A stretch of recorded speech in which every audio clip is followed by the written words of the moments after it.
Aladdin and the Enchanted Lamp.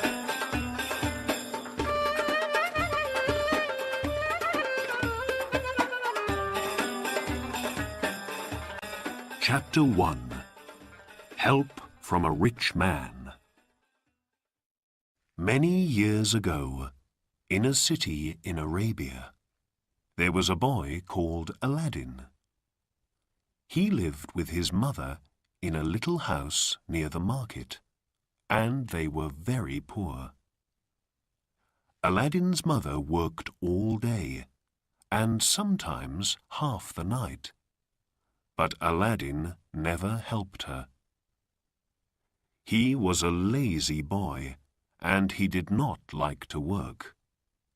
He only wanted to play all the time. Every morning he ran through the streets to the market. There he talked and laughed and played with his friends all day. Then, in the evening, he went home for his dinner. And every night his mother said to him, "Oh, Aladdin, Aladdin, you are a lazy boy, a good-for-nothing. When are you going to do some work, my son?" But Aladdin never listened to his mother. One day, in the market, there was an old man in a long black coat. Aladdin did not see him, but the old man watched Aladdin very carefully.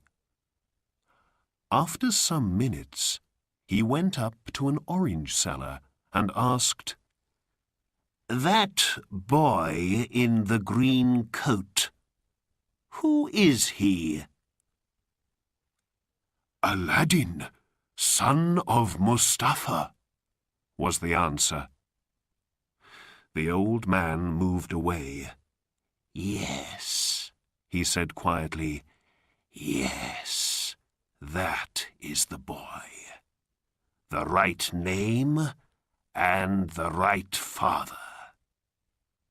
Then he called out to Aladdin, "Boy, come here for a minute. Is your name Aladdin? Aladdin, son of Mustafa?" Aladdin left his friends and came to the old man. "Yes," he said, "I am Aladdin, son of Mustafa. But my father is dead. He died 5 years ago." "Dead?" said the old man. "Oh, no!"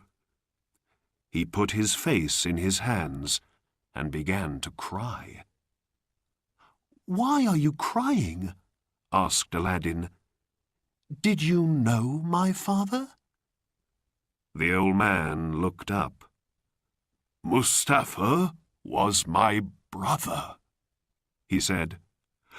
"I wanted to see him again, and now you tell me he is dead. Oh, this is not a happy day for me." Then he put his hand on Aladdin's arm. "But here is my brother's son, and I can see Mustafa in your face, my boy. Aladdin, I am your uncle, Abanazar." "My uncle?" said Aladdin. He was very surprised. "Did my father have a brother? I didn't know that." "I went away before you were born, my boy," said the old man. "Look." He took 10 pieces of gold out of his bag and put them into Aladdin's hands. "Go home to your mother and give this money to her. Tell her about me, and say this: Her husband's brother wants to meet her, and he is going to visit her tomorrow. 10 pieces of gold is a lot of money, and Aladdin was very happy. He ran home quickly and gave the gold to his mother. At first, she was afraid. "Where did you get this, Aladdin? Did you find it? It isn't our money. You must give it back." "But it is our money, Mother," said Aladdin. "My uncle, my father's brother, gave the money to us. Uncle Abanazar is coming to visit us tomorrow." "Who? You don't have an Uncle Abanazar." "But he knows my name, and my father's name," Aladdin said, "and he gave 10 pieces of gold to me. He's very nice. You must make a good dinner for him." The next day, Abanazar arrived at Aladdin's house. "My sister," he said, and smiled. "My dead brother's wife. I am happy to find you and Aladdin." "Sit down, Abanazar. We're happy to see you in our poor home," Aladdin's mother said. She put meat, rice, and fruit on the table. "But I don't understand. Why did my husband never speak about you?" "I'm sorry, my sister. When we were young, my brother and I were not friends for many years. Then I went away to a far country. I am an old man now, and wanted to see my brother again and take his hand. But he is dead, and I cannot speak to him or say goodbye to him now." Abanazar had tears in his eyes, and Aladdin's mother began to cry too. "But I am home again now," the old man said, "and I can help my brother's wife and his son, because I am a rich man." He looked at Aladdin. "Aladdin, my boy, what work do you do?" Aladdin did not answer, and his face was red. "Oh, don't ask Aladdin questions about work," his mother said. "He never works. He plays with his friends all day, and only comes home when he is hungry." "Well, my boy, tomorrow we must get a new coat for you. Then we can talk about work. Would you like to have a shop in the market, perhaps?" Aladdin smiled. "A shop," he thought, "and me, a rich market seller. Why not?"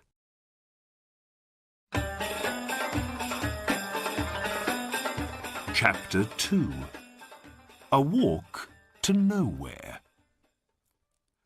Early the next morning, Abanazar arrived at Aladdin's house, and then he and Aladdin walked to the market.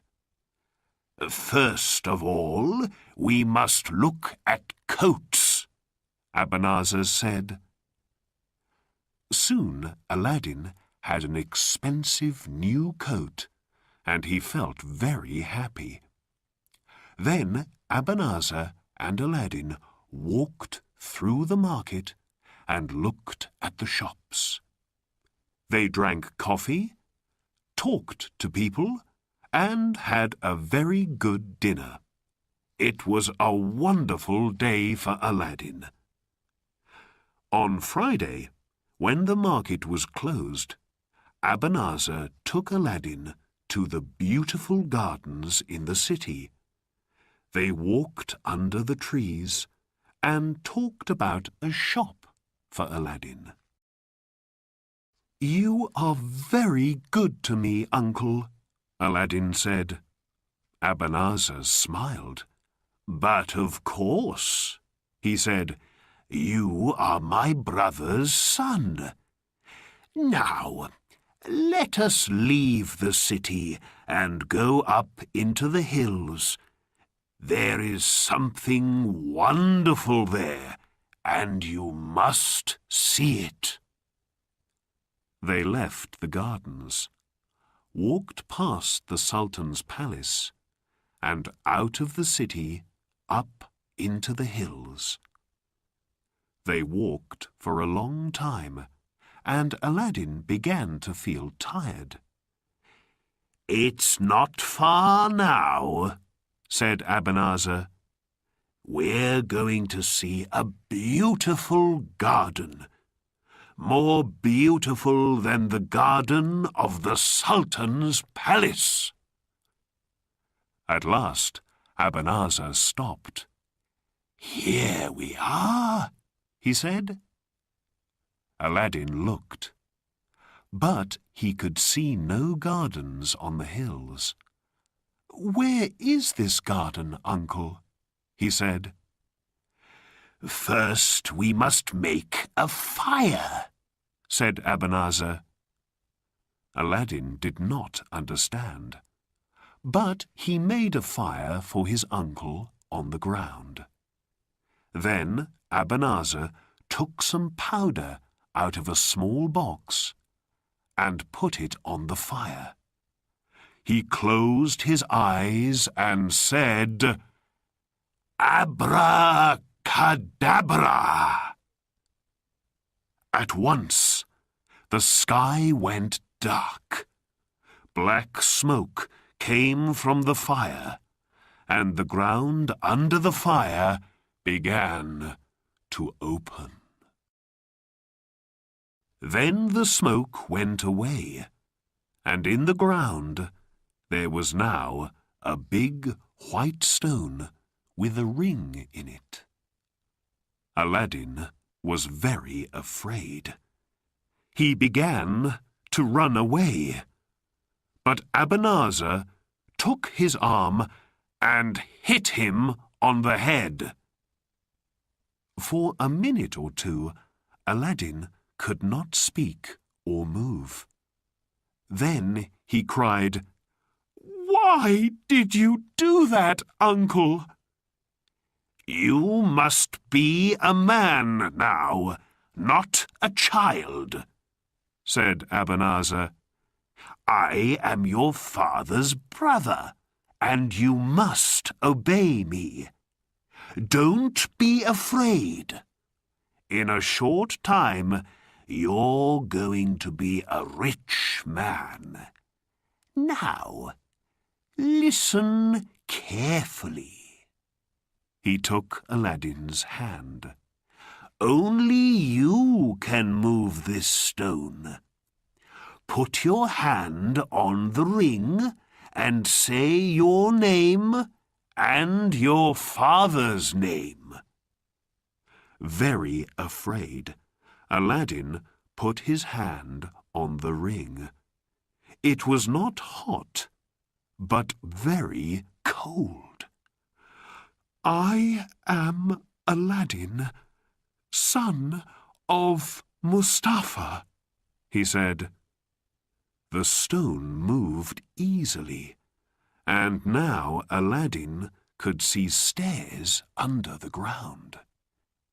"Go down those stairs," Abanazar said, "and then through 4 big rooms. In the last room, there is a door into a garden, and under one of the trees there is a lamp. You can take some fruit from the trees, but first you must find the lamp. Bring the lamp to me." "Please come with me, Uncle," Aladdin said. "No, only you can do this, my boy." Abanazar took a gold ring off his finger and gave it to Aladdin. "This ring is magic and can protect you," he said. "Be careful and bring me the lamp quickly." Aladdin put the ring on the little finger of his left hand and began to go down the stairs. It was dark, and he was afraid, but he was more afraid of Abanazar.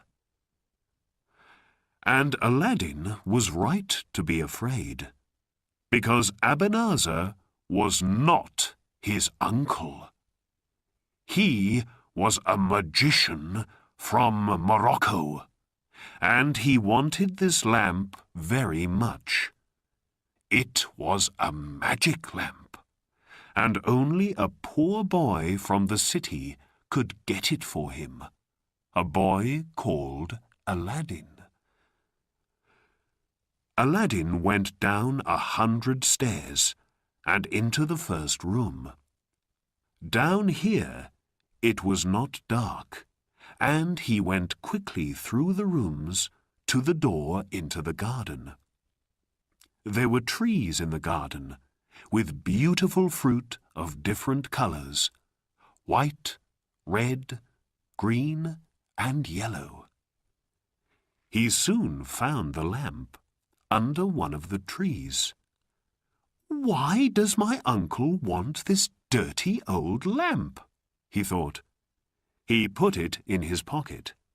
Then he began to take fruit from the trees, and to put it in every pocket of his coat. After that, he went back to the stairs and began to go up. Soon he could see Abanazar and the blue sky. "Give the lamp to me," Abanazar said, and put out his hand. "Quickly, boy, the lamp!" Aladdin could not get the lamp out of his pocket because it was under the fruit.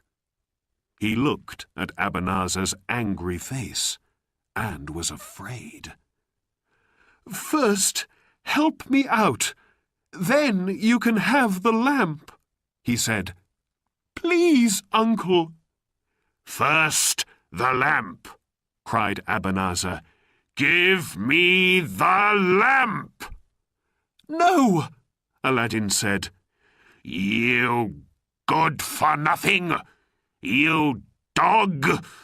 You and the lamp can stay down there."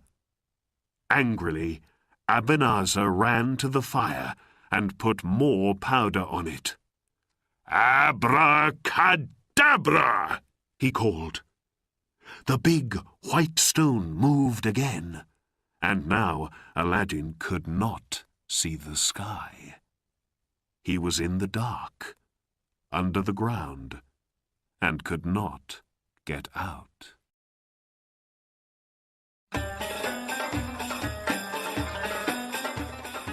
Chapter 3. The Ring and the Lamp.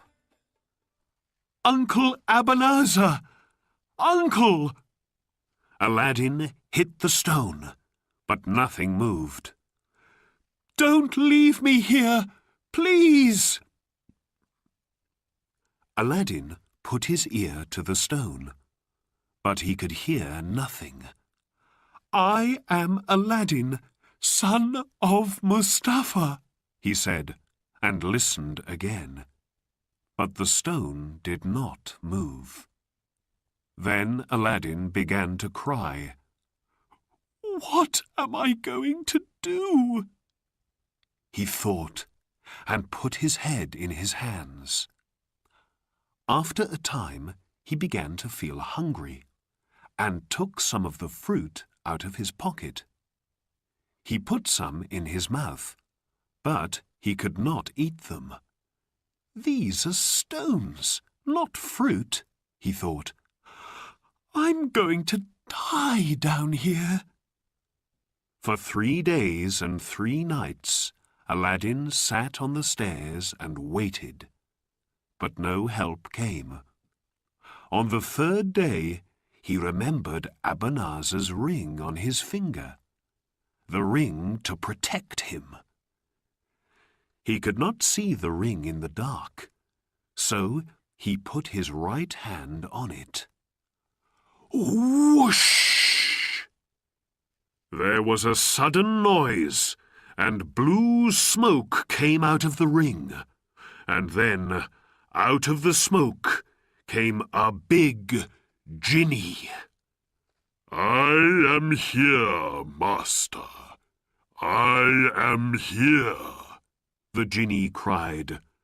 "I am the slave of the ring. What is your wish?" Aladdin was very surprised and very afraid.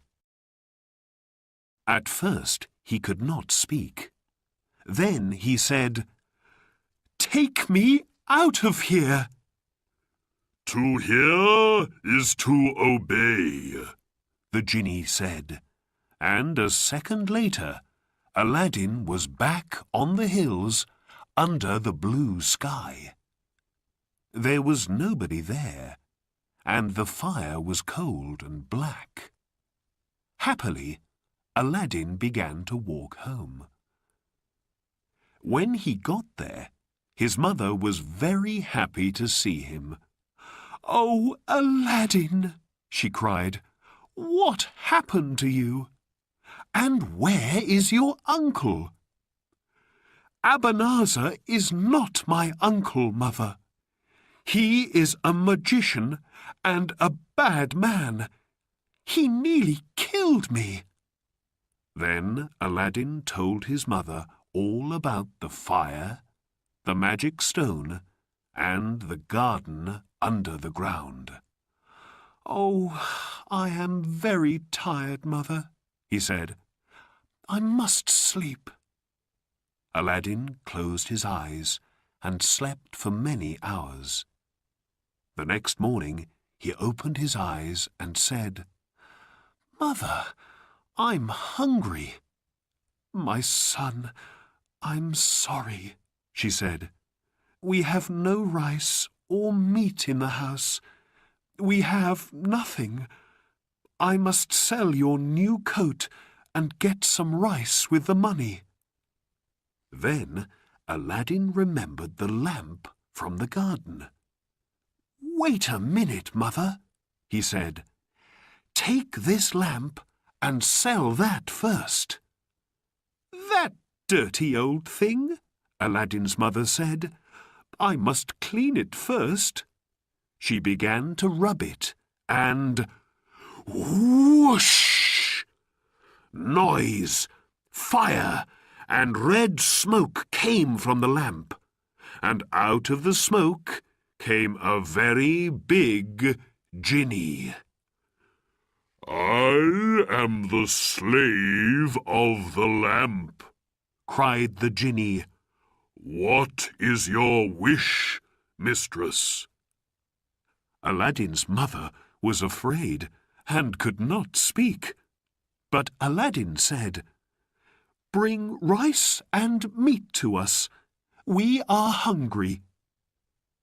The genie went away and came back in a second with rice, meat, bread, and fruit on 12 gold plates.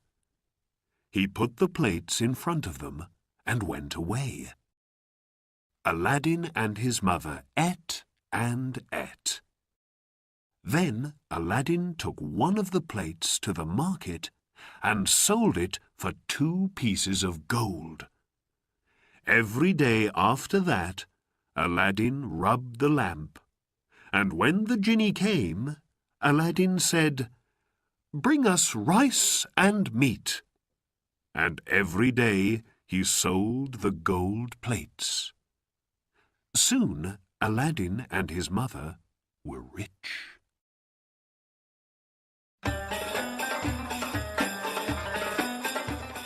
Chapter 4. Aladdin's Love. 5 years later, Aladdin had a shop in the market, and 3 market sellers worked for him. The sellers liked Aladdin because he was good to them. The market children liked Aladdin too, because he gave them money when he walked past. Everybody liked Aladdin. Aladdin's mother never called her son a good-for-nothing now. They had a nice house near the gardens, and she had many beautiful things. But only Aladdin and his mother knew about the magic lamp and the genie.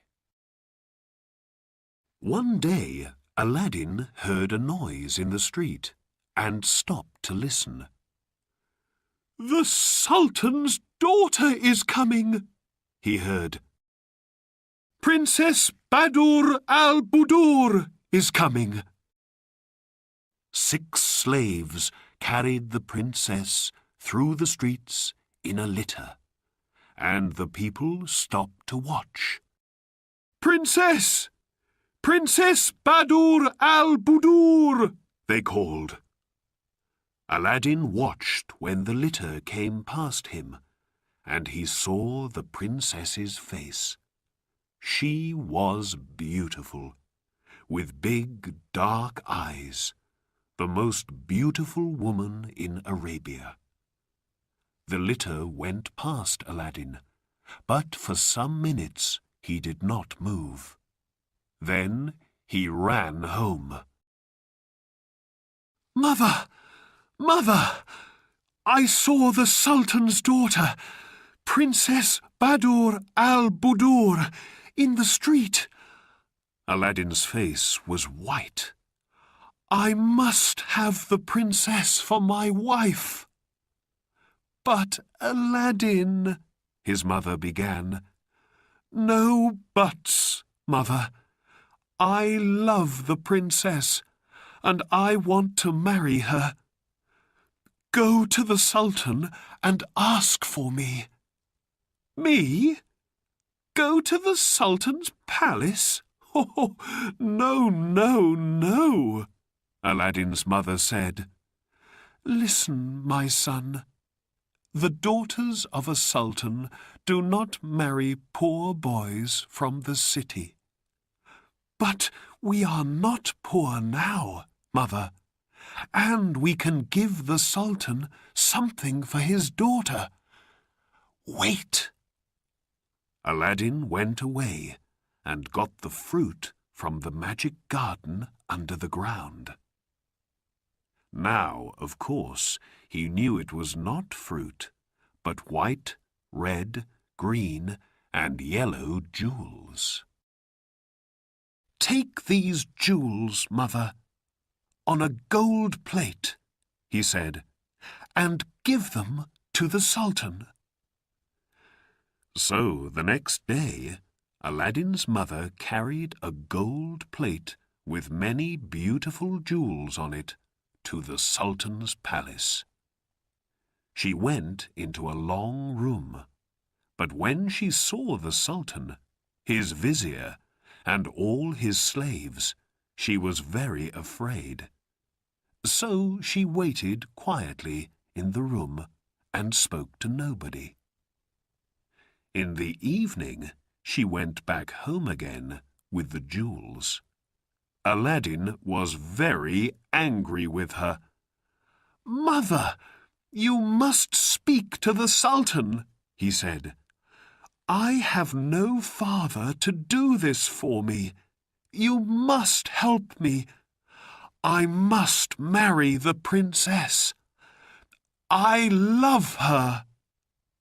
So the next day, and for many days after that, Aladdin's mother went to the palace, but she was always afraid to speak.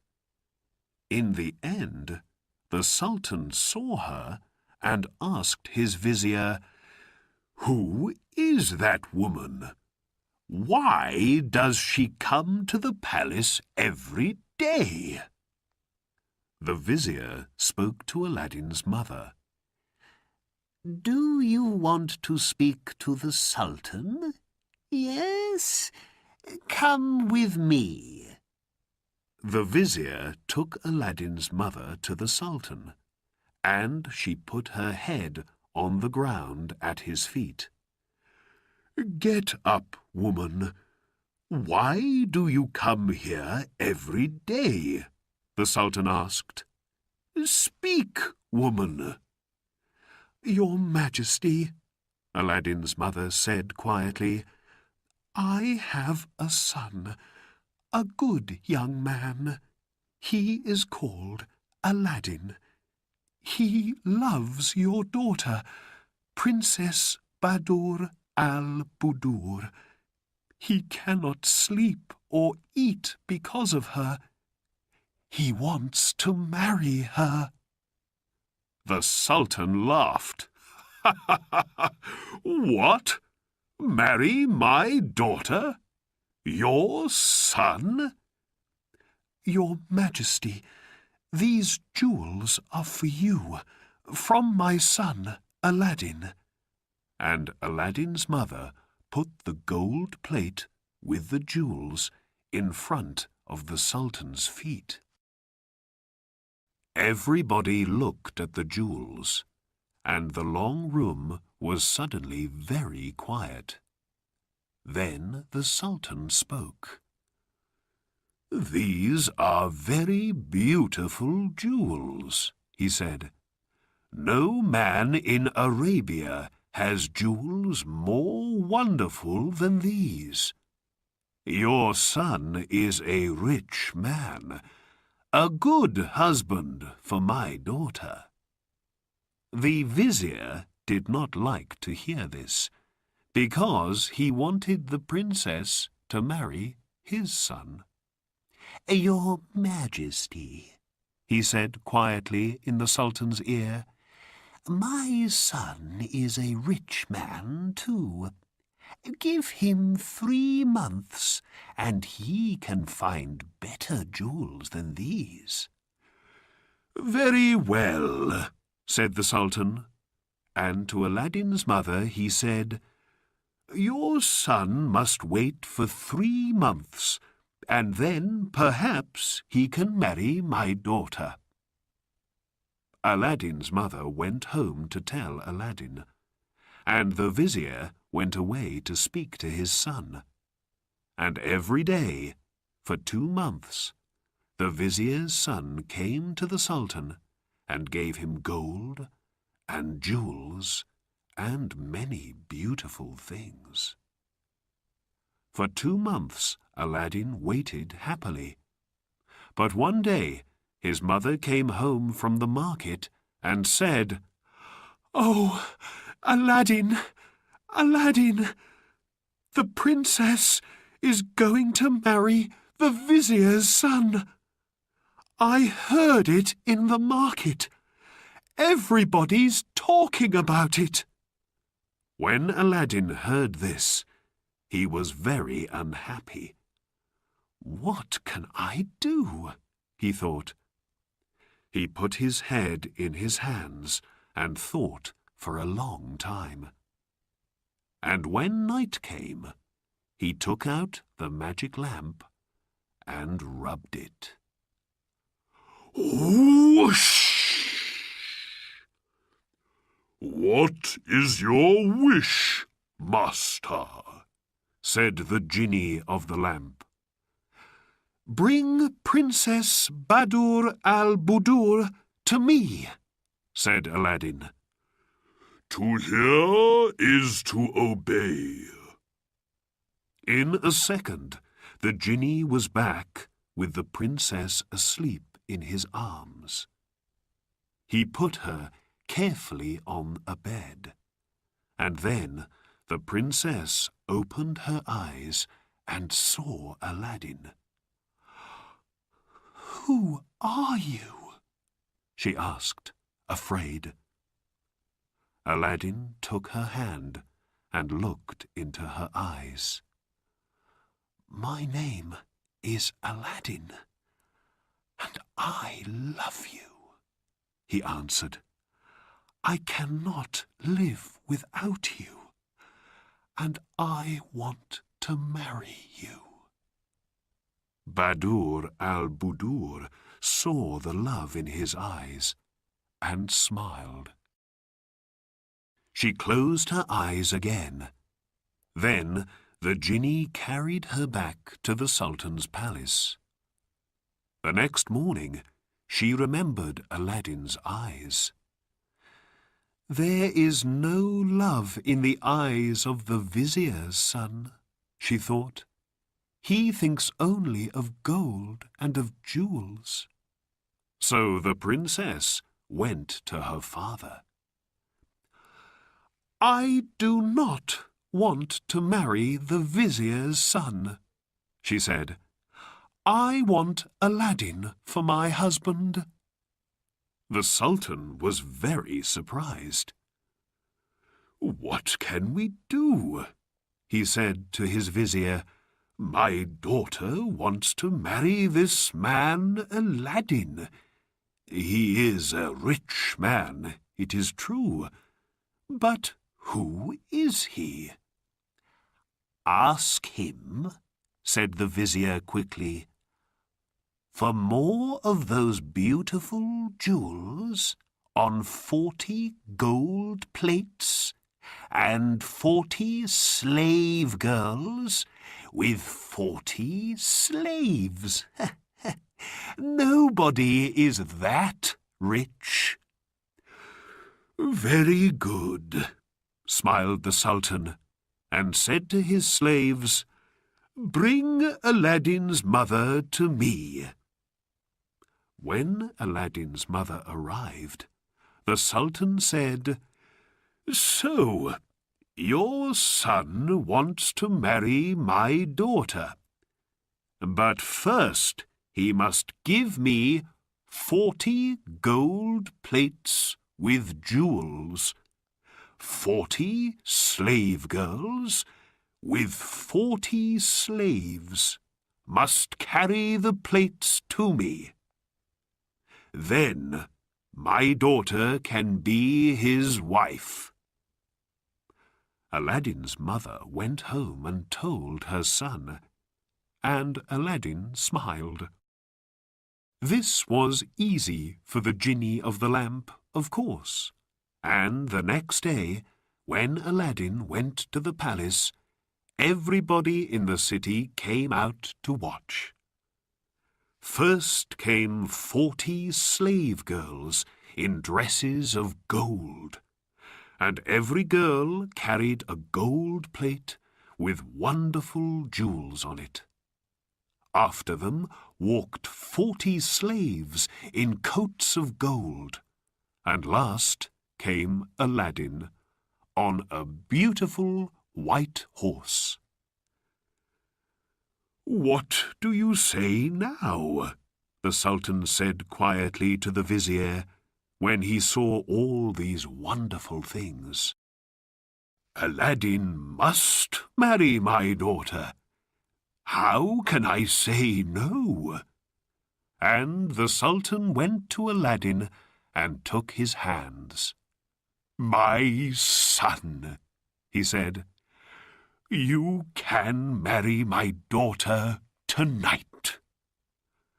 "Tomorrow, Your Majesty," said Aladdin, "because before I marry your daughter, she must have a palace, the most beautiful palace in Arabia."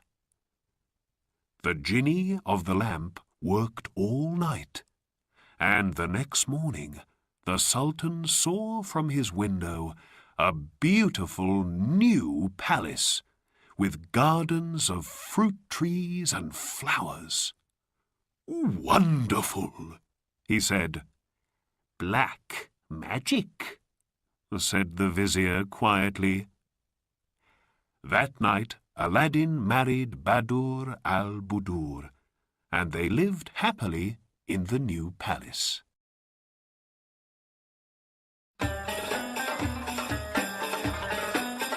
Chapter 5. New Lamps for Old. Where was Abanazar all this time? When he could not get the lamp from Aladdin, he went home to Morocco. He was very angry with Aladdin. "But the boy is dead now," he thought, "and perhaps next year I can go back and get the lamp." One day he got out his 7 black stones.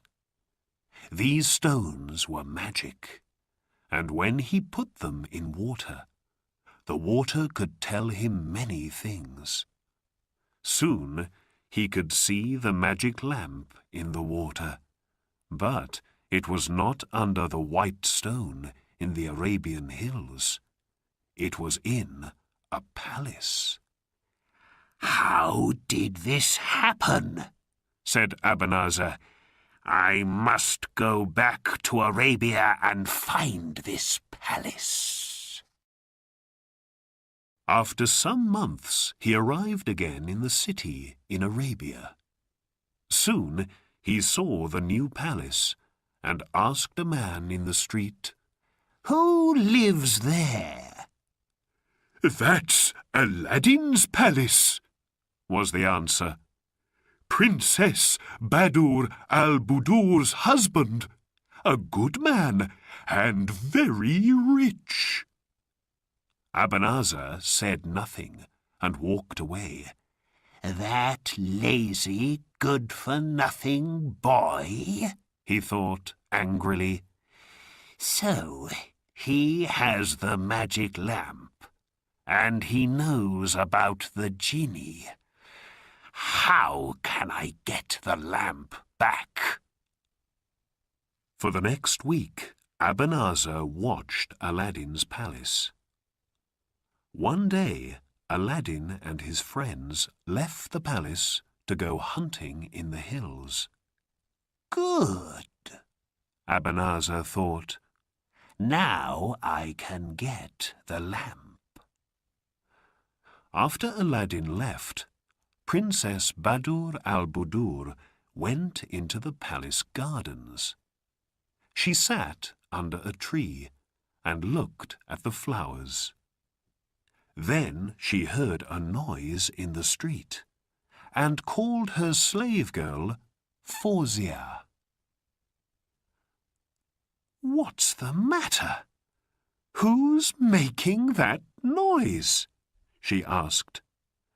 "Fawzia, go and look in the street." When Fawzia came back, she had a smile on her face. "Mistress," she said, "the children in the street are laughing at an old man. He's selling lamps, but not for money. 'New lamps for old,' he cries. 'Give me an old lamp, and you can have a new lamp.' So everybody's getting new lamps." Badur al-Budur laughed. "Do we have an old lamp for him?" "Yes, my husband's old lamp. Go and get it." The princess knew nothing about the lamp or its magic. Fawzia went into the palace and came back with Aladdin's lamp. "Here it is, mistress," she said. "Go and give it to the old man," the princess laughed.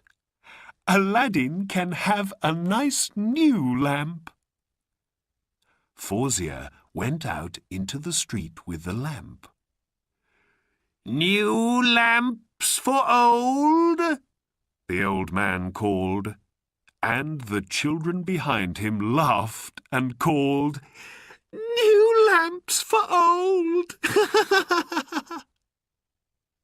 The old man, it was Ebenezer, of course, saw the lamp in Fauzier's hands and knew it at once, because of the picture in the water of his magic stones. He took the old lamp, gave a new lamp to Fauzier, and then quickly walked away. He walked out of the city into the hills. Then he took out the lamp and rubbed it. Whoosh! At once the genie of the lamp came to him. "I am here, master," he said. "What is your wish?" "Carry Aladdin's palace, the princess, and me back to Morocco at once," Ebenezer said. "The Sultan can kill Aladdin for me." To hear is to obey.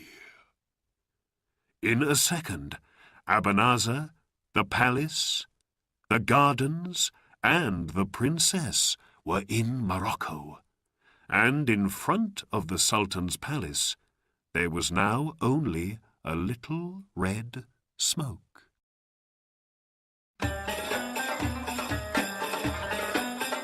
Chapter 6. There and Back Again. In the evening, Aladdin and his friends finished hunting and began to go home.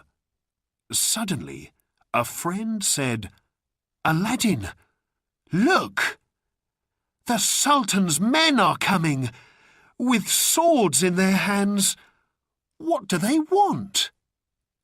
"I don't know," Aladdin answered. When the Sultan's men arrived, they said, "Aladdin, we must take you to the Sultan. He's very angry." "Why?" asked Aladdin, but the men could not tell him. In his palace, the Sultan took Aladdin to a window. "Where is your palace?" he cried angrily. "And where is my daughter? Answer me!" Aladdin looked out of the window. There was only the ground and the sky. No palace, no gardens, nothing. He closed his eyes, opened them and looked again, and he had no answer for the Sultan. "It's black magic. I always said that," the vizier said quietly in the Sultan's ear. "Your Majesty," Aladdin put his head at the Sultan's feet, "kill me now. I do not want to live without Badur al-Budur." There were tears in his eyes. "Find her in 40 days, or you die," the Sultan said. "I hear and obey, Your Majesty," Aladdin answered. But without his magic lamp, what could Aladdin do? He went out from the city and looked for his wife and his palace, but of course he did not find them. After 37 days, he sat by a river and cried, "Oh, Badur al-Budur, my love, where are you? Where can I look now?" He put his hands into the water of the river, and then he saw the magician's ring on his little finger. He began to rub it. Whoosh! Out of the blue smoke came the genie of the ring. "What is your wish, master?" he asked. "Find my wife and bring her back to me," answered Aladdin. "Please." "Master, I cannot do that. The genie of the lamp took the princess away, and only the genie of the lamp can bring her back. But I can take you to her." "Take me then, quickly." "To hear is to obey." It is many, many miles from Arabia to Morocco, but Aladdin was there in a second. And there was his palace, in front of him. He went into the gardens and looked up at the windows. "Badur al-Budur!" he cried. "Are you there?" In the palace, Badur al-Budur heard him.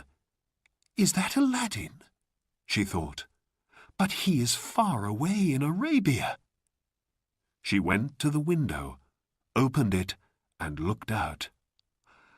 "Aladdin!" she cried. "Oh, my love!" For the first time in many days, Aladdin smiled. "Come up, quickly," the princess called. "The magician is not here now." Her slave girl ran down and opened a little door into the gardens. Aladdin ran up to the princess's rooms, and in a second she was in his arms. "Oh, my love," the princess said. "A bad man carried me here, a magician. His name is Abanazar, and I am going to kill him," said Aladdin. "Tell me, does he have my old lamp?" "Yes," Badur al-Budur said. "He always carries it with him. I know about its magic now, because he told me. Oh, why did I give it away?" "Listen, my love," said Aladdin. "I'm going to give you some sleeping powder. When he comes here again, you must give him a drink and put the powder in it. When he is asleep, I can kill him. Don't be afraid. I'm going to take you home very soon. Now for some good magic." He began to rub his ring. Whoosh!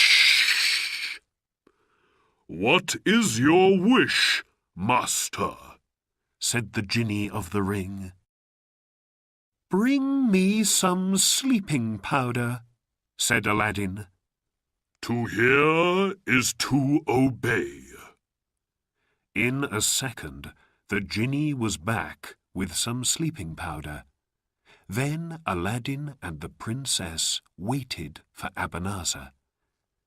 In the evening, they heard him on the stairs. "Don't be afraid," Aladdin said quietly to his wife. "I am in the next room and can be with you in a second." He went quickly into the next room and stood behind the door. Abanazar opened the door of Badur al-Budur's room and came in. He smiled. "You are more beautiful every day, Badur al-Budur," he said. "Your husband, that good-for-nothing Aladdin, is dead now. You must marry me. You can have gold, jewels, palaces, anything. But you must be my wife." For the first time, the princess smiled at Abanazar. "Why not?" she said. "You are a rich man, and I am happy here. Yes. Let's drink to that." And she gave him a tall gold cup with the drink and the powder in it. "Let us drink from one cup, Abanazar," she said, and smiled at him. "You first, then me. In my country, new husbands and wives always do this." To Badur al-Budur, the most beautiful woman in Morocco, Abanazar said happily, and my wife. He looked into Badur al-Budur's eyes and began to drink. Very afraid, the princess watched him. But it was a good sleeping powder, and after 5 seconds, Abanazar's eyes closed, and he was asleep. The princess ran to the door of the next room. "Quick, Aladdin!" she called.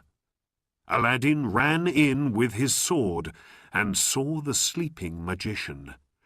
"Well done, my love," he said. "Now, go into the next room and do not watch."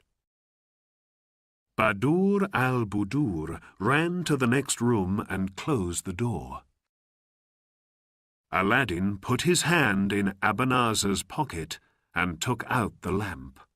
He put it carefully into the pocket of his coat and then stood up. The sword did its work quickly, and Abanazar never opened his eyes again. The princess came back into the room and ran to Aladdin. He took her in his arms. "The magician is dead," he said, "and now we can go home." He began to rub the lamp. Whoosh! Fire and red smoke came from the lamp. The princess watched, afraid. "I am here, master," said the genie of the lamp. "What is your wish?" "Carry this palace, Badur al-Budur, and me back to our city in Arabia, but leave that dog Abanazar here." "To hear is to obey," said the genie. When the Sultan looked out of his window and saw Aladdin's palace again, he was a happy man. And when he took his daughter in his arms, he was the happiest man in Arabia. From that day, Aladdin and Badur al-Budur lived happily in their palace. They lived for many years and had many children. But Aladdin always carried the magic lamp with him day and night.